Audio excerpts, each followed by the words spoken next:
مبحث امروز در رابطه با فیلت و چمفر هست که در ویندوز ببخشید در اتوکد 2012 جاش اینجا هستش توی تب هوم و گروه مودیفای. یکی از زیر مجموعه ها اسمش هست فیلت، چمفر و یکی دیگه هم که میخوایم بحث کنیم و جدید هستش بلند کرفز. خب این سه آیتم رو ما داریم. همطور که از شکل اون پیداست فیلت بیشتر برای گرد کردن یک زاویه تند استفاده میشه و چمفر برای پخ زدن یک زاویه. خب که میشه از این دو تکنیک استفاده کرد و بلند کرف هم میتونه یک منحنی رو بیاد دقیقا برای ما یک پارچه کنه و اتصال بین دو خط منحنی رو و یک واسطه رو پر کنه که امروز با این سه تا آشنا خواهیم شد.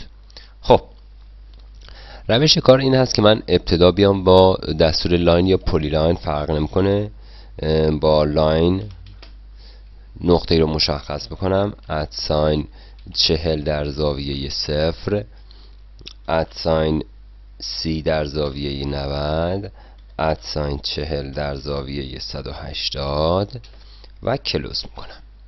حالا این رو خوب زوم میکنم. خب من این رو 40 و 30 در نظر گرفتم و الان زمانی هست که من میبایست گوشه ها رو گرد کنم یا رؤوس رو گرد کنم با شعاعی که مد نظرم هستش. خب دستور فیلت رو اجرا کنیم. دستور فیلت به این شکل تایپ میشه. دستور فیلت خب پس از اینکه تایپ شد ابتدا من select first object یعنی ضلع اول و ضلع دوم رو میبایست انتخاب کنم، ولی چون من هنوز زاویه رو در نظر نگرفتم پس این عمل من هیچ تأثیری نخواهد داشت. در یک صورت تأثیر داره و اون هم که بین این دو ضلع یک فضای بازی باشه و اگر من انتخاب کنم عمل حالا گرد کردن رو انجام میده. خب حالا ما میام سراغ زیر مجموعه ها. زیر مجموعه اول آندو هست که با فشار حرف یو و اینتر میاد آخرین مرحله رو برای من لغو میکنه. اگر من سه ضلع رو مثلا تا به حال گرد کرده باشم این گزینه باعث میشه که ضلع سوم غیر فعال بشه، زاویه سوم غیر فعال بشه. خب پلی لاین رو بررسی میکنیم با هم. اگر من حرف پی رو تایپ کردم و اینتر زدم تمام اضلاع یک شیء یک پارچه رو برای من گرد میکنه. حالا این شیء یک پارچه میبایست با دستوراتی مثل پلیلاین یا حالا رکتنگل، 4 ضلعی، چند حالا 8 ضلعی و غیره ترسیم شده باشه که خب پس این هم روی این شیء من، چون شیء من 4 پاره خط هست، تأثیری نخواهد داشت. گزینه ردیوس رو با هم میبینیم. من آر میزنم و اینتر میکنم. خب در حقیقت میاد برای من شعاع رو میپرسه و بر اساس شعاعی که من وارد میکنم، ببینید اسپسیفای فیلت رادیوس، شعاع انحنای یا گردی رو مشخص میکنیم. من شعاع رو متناسب با زاویه ها میبایست وارد کنم. به فرض مثال اینجا که 40 هستش و اینجا 30، من تا یه حدی میتونم عدد رو بدم. من 5 در نظر میگیرم و اینتر میکنم. خب پس از اینکه این کارو کردم ضلع اول و ضلع دوم ببینید به محض اینکه کلیک کردم به طور اتوماتیک میاد گوشه رو گرد میکنه، تیک منحنی قرار میده و مابقی رو حذف میکنه. خب در حقیقت این دستور چکیده شده این هستش که من برای شما انجام میدم. سیرکلی رو ترسیم میکنم زیر مجموعه TTR که دو نقطه مماس، ببینید مماس اول، مماس دوم و شعاع 5. ببینید دقیقا این دایره اینجا رسم شد. خب حالا اگر از تریم استفاده کنم و محدوده رو انتخاب کنم و سپس بیام اضافه ها رو حذف کنم، من در حقیقت همون کار رو انجام دادم. پس یه نتیجه میگیریم که فیلت خودش ترکیب شده چندین دستور در کنار همدیگه هستش. خب بریم سراغ زیر مجموعه های بعدی. اگر موافق باشم من رو آندو میکنم، آندو، این رو هم برمیگردم، بله این رو هم اینجا حذف میکنم. حالا در کنار این چند تا شیء دیگه هم میکشم. من این رو ترسیم میکنم اینجا. خب یکی دیگه هم اینجا ترسیم میکنم. خب این هم از این و بعد میام یک پلی لاین هم ترسیم میکنم. پلی لاین رو با مختصات دقیق تر ترسیم میکنم. 40 و صفر ادساین به فرض مثال باز دوباره این رو سی در زاویه منهای 90 میدیم. ببخشین یو اینتر ادساین 40 در زاویه صفر ادساین سی در زاویه منهای 90 ادساین 40 در زاویه 180 درجه و کلوس. خب این ماهیت پلی لاینی هست. ببینید زمانی که من موس رو روی اون نگه دارم کل شی یک پارچه انتخاب میشه، ولی اینجا اگر بردم فقط پاره خط به پاره خط میتونیم کار انجام بدیم. پس ماهیت این سمت لاین هست که پاره خط محسوب میشه و اون سمت پلی لاین که خط یک پارچه محسوب میشه. خب حالا روش کار رو با هم میبینیم. بیام باز دوباره فیلت که کلید میانبر اون F هستش رو انتخاب میکنم و اینتر میزنم. خب زیر مجموعه ردیوس R رو میزنم و شعاع 5 رو در نظر میگیرم. حالا میام سراغ زیر مجموعه اول تحت عنوان زیر مجموعه دوم تحت عنوان پلی لاین P رو میزنم و اینتر. ببینید اول من شعاع رو تعریف کردم و باز دوباره پلی لاین تعیین کردم و یک بار دیگه از من میتونه اینجا سوال پرسه که اگر باز پشیمون شدی همینجا دوباره میتونیم آر رو بزنیم و اینتر کنیم. خب حالا باید یک شیء دو بعدی پلی لاین دو بعدی رو انتخاب کنم که این خود این هستش. ببینید همونطور که موس رو من حرکت بدم این قابلیت های جدید 2012 هستش، همون لحظه پیش نمایش به من نشون میده که چه اتفاقی خواهد افتاد. حالا من اگر کلیک کنم همه اضلاع همزمان با هم گرد میشن. حالا اگه چند ضلعی هم داشتیم یا با پلیگان ترسیم کرده بودیم دقیقاً این اتفاق میافتاد. من باز F رو میزنم و این بار زیر مجموعه تیریم رو میزنم. زمانی که تیریم رو من انتخاب کردم دو حالت فعال میشه. ببینید اینتر تریم مود آپشن، تریم نو تریم. دو حالت داریم، یا تریم یا نو تریم. من اگر بیام تی رو بزنم و اینتر کنم، خب زمانی که ضلع اول انتخاب کردم و بعد ضلع دوم رو انتخاب کردم ببینیم چی میشه. ضلع اول ضلع دوم اتوماتیک تلاقی و برخورد نهایی رو حذف میکنه. خب ولی اگر ما اومدم تی رو زدم اینتر و این بار ان که همون نو هستش رو انتخاب میکنم. حالا ضلع اول و ضلع دوم رو انتخاب میکنم. ببینید چی شد.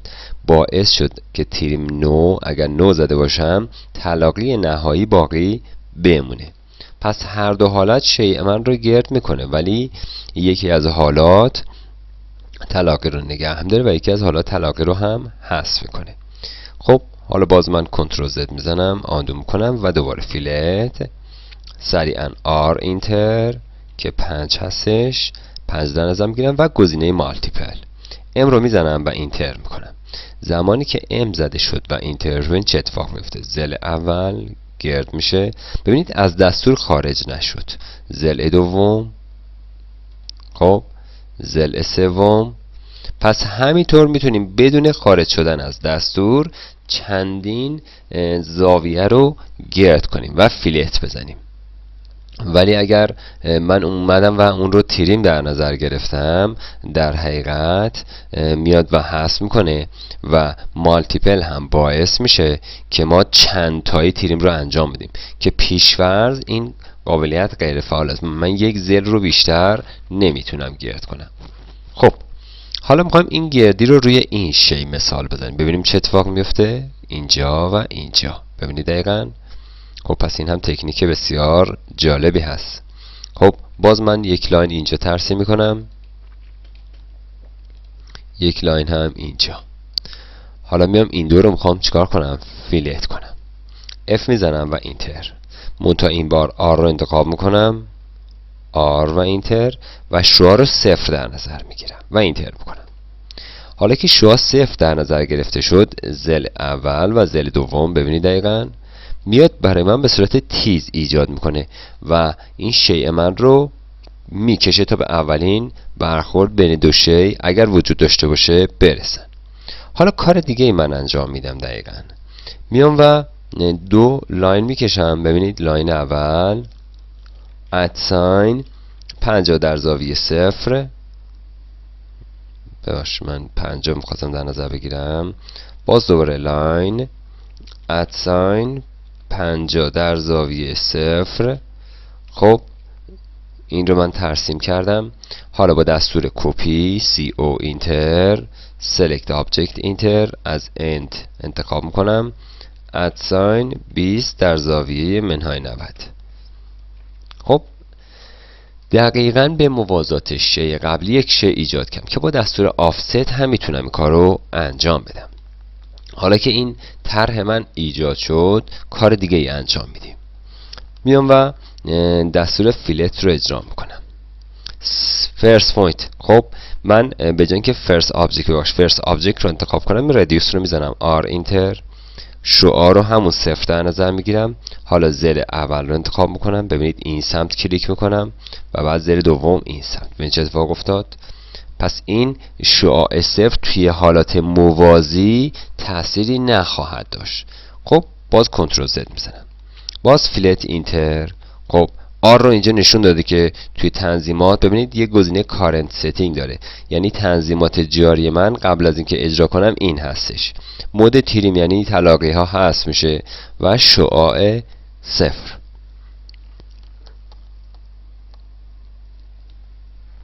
من این بار میام این سمت کلیک میکنم یکی از اونها رو و یکی رو این سمت. ببینید چه اتفاق افتاد. پس یادون باشه هر سمتی که از مید به این طرف کلیک کردیم اولین گردی رو این سمتی که کلیک کردیم قرار میده بر ما و برای سمت دوم هم مجزا این کار رو باید دوباره انجام بدیم. خب پس این هم تکنیک ایجاد حالا خطوط منحنی با تنظیمات خاص خودش. یکی دیگه هست که این رو هم من به شما آموزش خواهم داد. این هم دو تا دایره من ترسیم میکنم به فرض مثال دایره 40. خب یک دایره هم اینجا ترسیم کردم این رو هم حذف میکنم. یک دایره هم کنار این هستش. من میام و فیلت رو انتخاب میکنم این بار آر میزنم. خب آر مقدار اون رو به فرض 8 در نظر میگیرم زل اول و زل دوم. ببینید چه اتفاق میفته. پس این رو فراموش نکنید که در حالات مختلف من میتونم بیام و فیلت خودم رو داشته باشم. خب باز حتی طرح دیگه جالب این رو هم میکشم اینجا باز یکی رو هم اینجا میکشم. خب حالا فیلت میزنم من اف اینتر به فرض مثال شعاع 8 زل اول زل دوم. ببینید اضافه رو هم حذف کنیم. پس حالات مختلفی هست که میتونیم باهاش ما کار کنیم و از اونها استفاده کنیم. خب بریم سراغ زیر مجموعه بعدی. این زیر مجموعه در حقیقت همون چنفر هست. اشیا رو من حذف میکنم ابتدا یک بار. خب میام سراغ پلیلاین شیئی رو رسم میکنم ادساین 40 در زاویه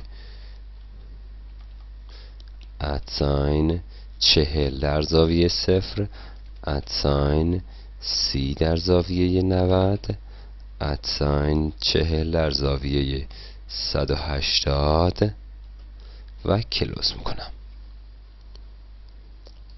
خب این رو من میخوام چنفر و پخ بزنم.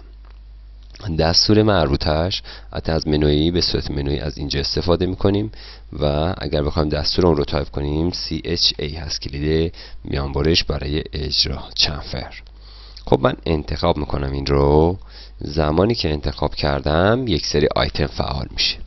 چنفر به معنی پخ زدن و برش هست. خب شبیه به فیلت عمل میکنه.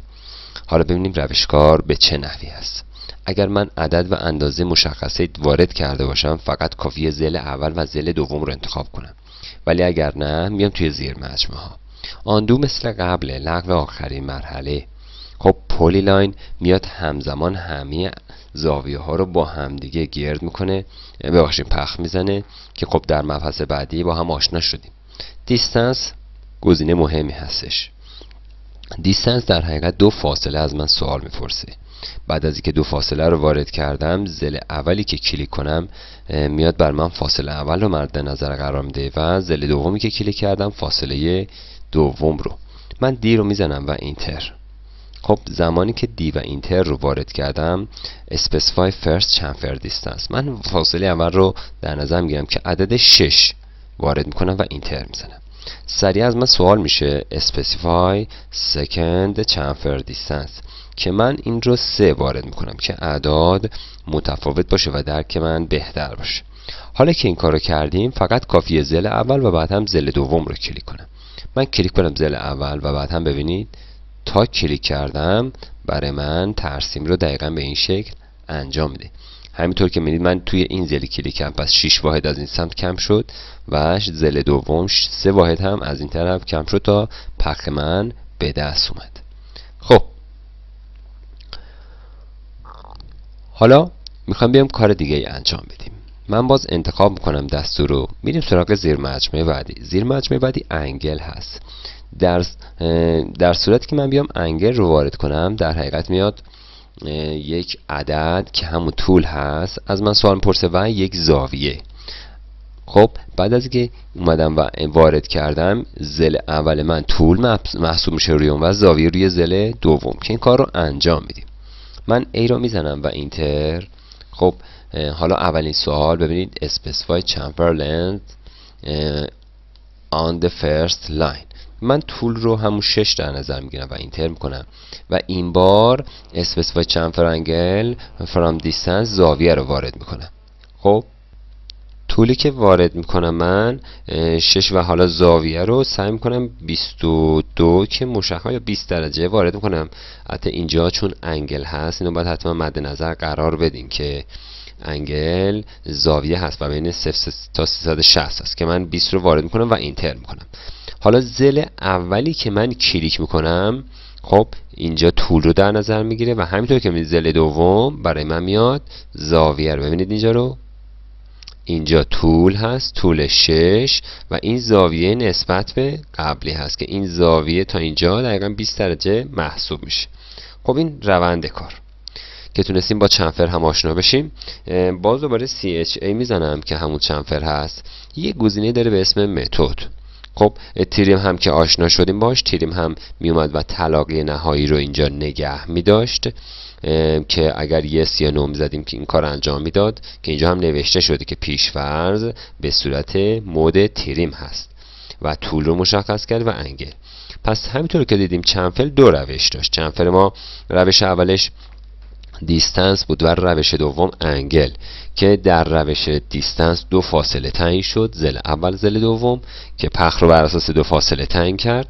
روش انگل که یک طول و یک زاویه تعیین کرد. طول و زاویه باعث ترسیم این طرحی بودن که الان با هم دیگه دیدیم. تریم می اومد و برای من امکان حذف طلاقی رو بر عهده داشت و گزینه متد که حرف ای رو باید فشار بدیم چون حرف ای به صورت بزرگ تایپ شده. من حرف ای رو میزنم و اینتر میکنم. زمانی که اینتر کردیم حرف ای رو از من سوال میپرسه کدام یکی از روش های دیستنس یا انگل به عنوان پیشفرض اجرای حالا دستور باشه. یعنی اگر من مستقیما وارد دستور شدم و زل اول زل دوم رو کلیک کردم کدوم یک از این دو روش دقیقا بیاد برای من مبنای حالا محاسبه پخ یا چنفر باشه. خب گزینه آخر هم که مالتیپل هستش که مالتیپل هم میتونست همزمان بدون خارج شدن از دستور چندین زاویه رو پخ بزنه. خب این دستور رو هم اینجا به پایان میبریم. میریم سراغ دستورات بعدی. دستور بلند هست که اینجا باید برای شما تشریح کنم. منتها قبل از اون باید کرو یا منحنی ترسیم کنم. ترسیم منحنی ابزار خاص خودش رو داره که من باید بیام سراغ اینجا و از دستورات اسپلاین فیت یا اسپلاین سی وی استفاده کنیم که همون کنترل ورتکس هست. سی وی در حقیقت کنترل ورتکس که اینجا هم توضیح داده میشه روش. خب اسپلاین SPL هست. زمان که من میزنم و اون رو انتخاب میکنم ببینید دقیقا میتونم فرست پوینت ببینید دقیقا همینطور این رو تا انتها ترسیم کنم و با انتخاب اینتر اون رو کلا خاتمه بدم. زمانی هم که کلیک کردم یک سری آیتم روی اون فعال میشه که یک سری لنگر هست. من میتونم با نگه داشتن لنگر بیام و استرچ ایجاد کنم، حالت کشیدگی ایجاد کنم و یا اینکه بیام و با انتخاب اون اضافه کنم بیام حذفش کنم. از فلش میتونم کمک بگیرم برای نمایش کنترل کننده ها.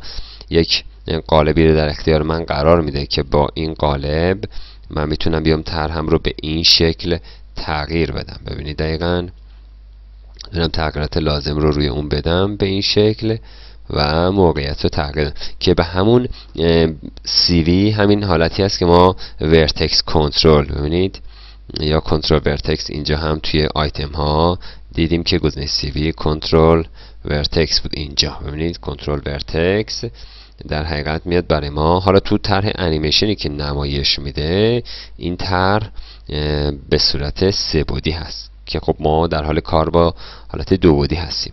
حالا من میام و این ورتکس رو کلیک میکنم و این ورتکس رو این سمت و اینجا قرار میدم. ببینید میتونیم منحنی اون رو هم تغییر بدیم. حالا که این اتفاق افتاد یک بار هم از اینجا انتخاب میکنیم. ببینید این رو هم من انتخاب میکنم که هیچ فرقی نمیکنه، فقط اون با کنترل ترسیم میکنه و میتونیم ما بیایم و دقیقاً ببینیم که طرحمون چی میشه.